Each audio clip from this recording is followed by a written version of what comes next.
now we've got my color channels back and the color back into the image. Okay, now that I've got my channels back, let's actually stop and take a look at what these different channels are.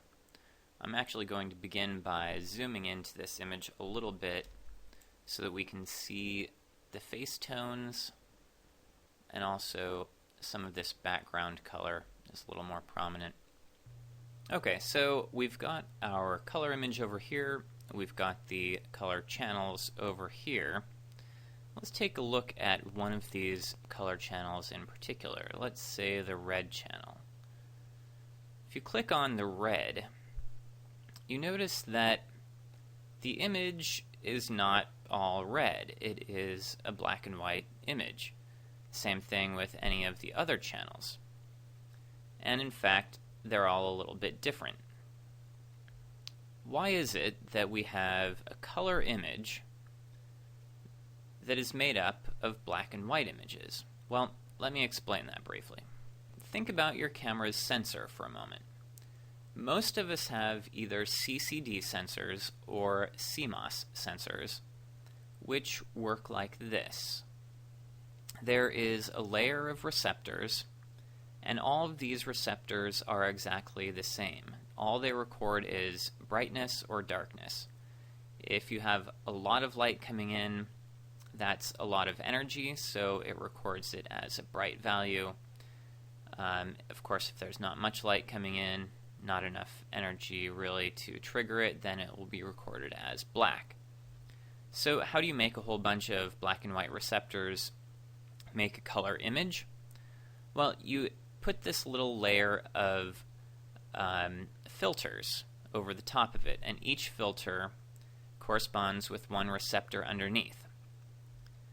The pattern of this filter layer is called a Bayer array, and they all contain generally about twice as many green filters as blue or red.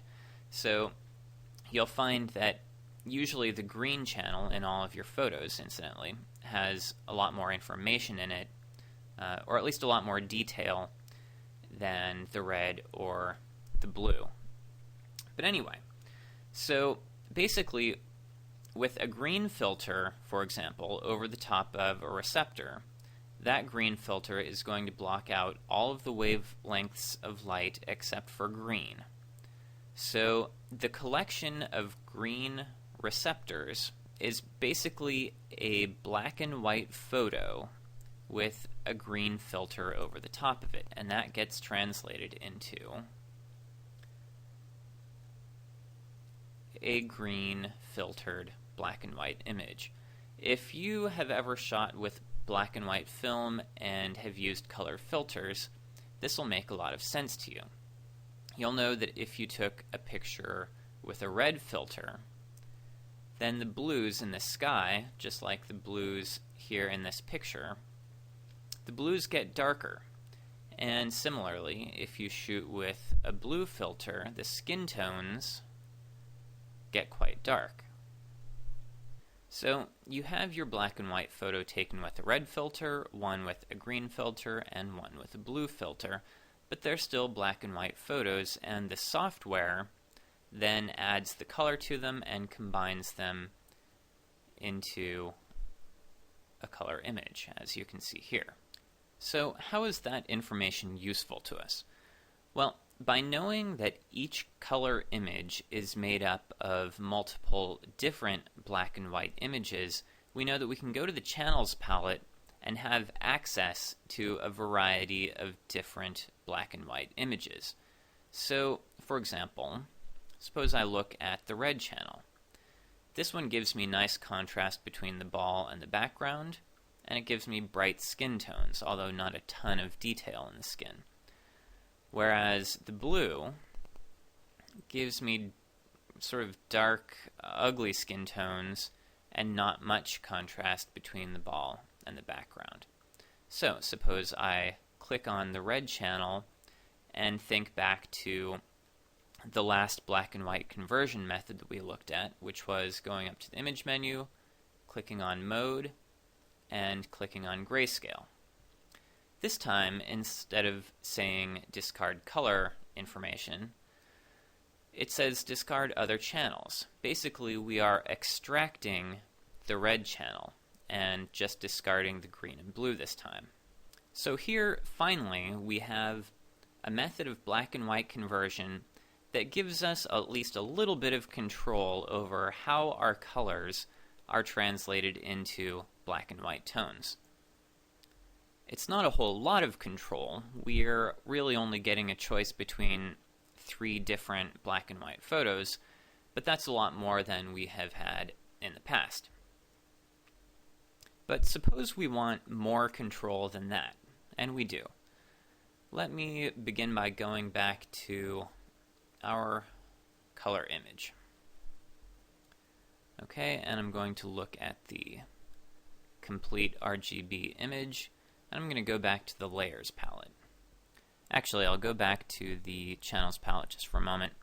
Suppose that I'm looking at the red channel, and I like the contrast between the ball and the background, and I like the bright skin tones, but I find that there isn't quite enough detail in the skin tone. Whereas in the green channel, there's a lot more tonality in the skin. But of course, there's less contrast in the background, and the whole thing looks a little bit more flat. Well, what if I want to mix the two? If I'm thinking about the previous method that I used to convert the image to black and white, I don't have that flexibility. I have to either choose the red or the green or the blue. But if I go back to the full RGB image, go back to the layers palette, I can come down to the adjustment layers and choose the channel mixer. And this allows me to choose how much of each of the 3 channels I want mixed into the final monochrome image. I'm going to click on monochrome to convert this to black and white. And then you can see by default I have values of 40, 40, and 20, which add up to the total of 100, of course. And I can adjust these values in any amount that I want, and usually I'll want them to add up to 100 again at the end. So maybe I want my reds moved up to 60. And I want to get rid of that blue channel entirely. Now I have a nice mix between the red channel and the green channel, and in fact I can keep tweaking that as much as I want. If I want, say, a little bit less of the green channel and a little bit more of the red, just to add a little bit more contrast, then great. And since this is an adjustment layer, that's just a layer hovering above my actual data, and I can turn it on and off, and I can make changes to that at any time. And of course, all of my actual channels are intact over in the channels palette. So what we have here is actually a really nice, flexible way of converting from color to black and white with a lot of flexibility, a lot of options, and it's not destructive, so it can be changed at any time. This is one of my 3 or 4 favorite ways to do a black and white conversion.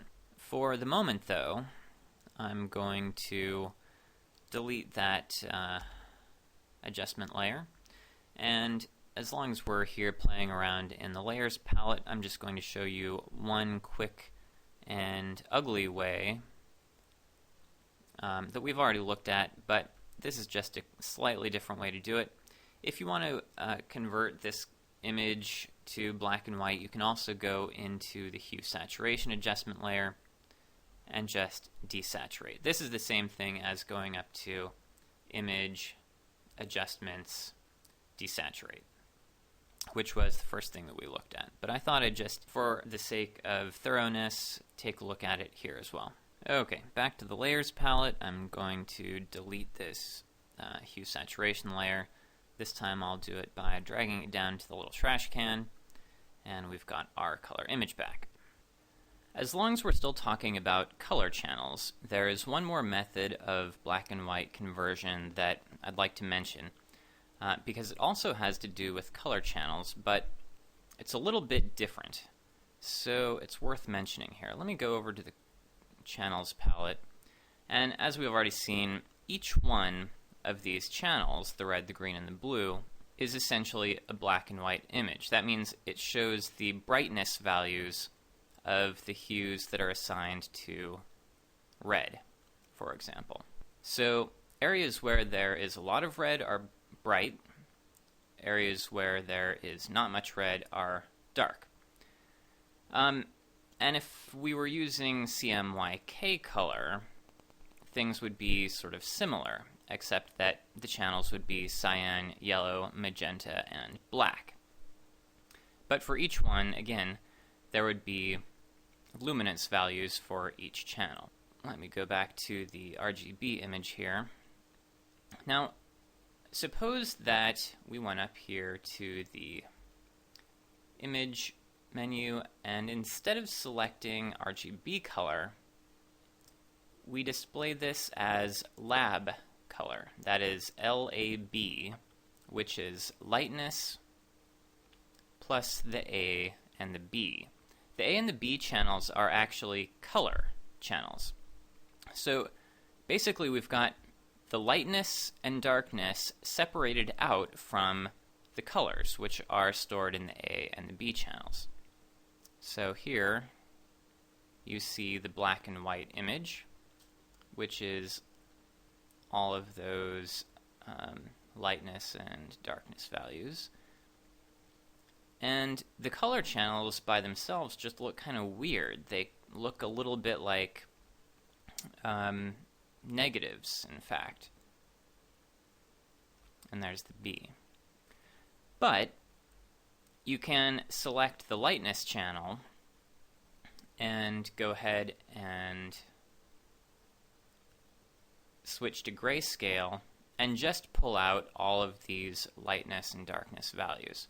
And that's just one more way of extracting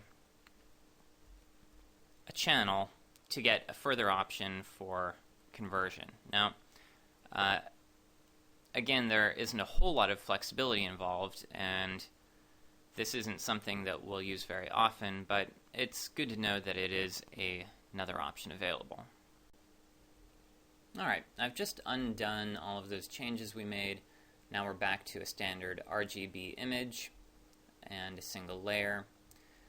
And now that we've gone over a couple of the less useful methods of converting an image, and of course a couple of them that are somewhat useful, let me get to the method that I probably use the most, within Photoshop at any rate, and that is an adjustment layer called black and white.